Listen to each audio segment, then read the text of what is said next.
L'obiettivo è quello di approfondire ancora l'esame di tutto il materiale che abbiamo di archivio, che è un materiale molto vasto, che parte appunto dalla fine 800 e arriva fino ai giorni nostri, e da questo trarre tutto quello che è, diciamo, l'insegnamento che ci hanno dato questi imprenditori, in particolare Pietro Lavada, ripeto che era il mio bisnonno, e che è nato nel 1845 e già nel 1873 aveva fondato la sua prima azienda di produzione di macchine agricole, ma anche di altre cose.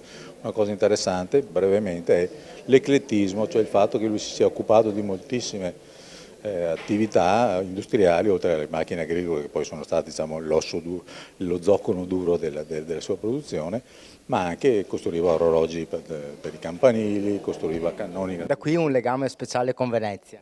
Esatto, il legame complementare con Venezia è proprio il fatto che avesse progettato per la chiesa di San Giovanni e Paolo un sistema elettrificato all'epoca, con le prime esperienze di elettrotecnica, per suonare le campane.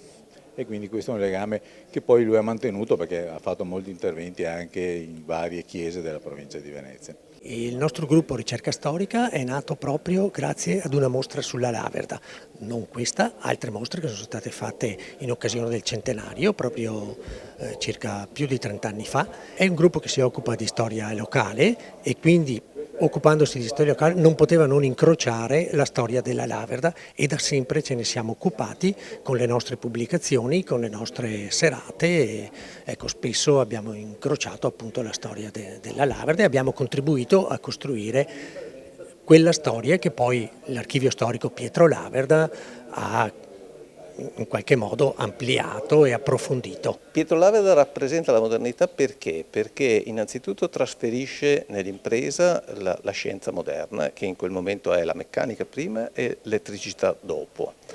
È la transizione dolce perché? Perché mantiene questo equilibrio tra l'economia agricola, l'economia industriale e la società.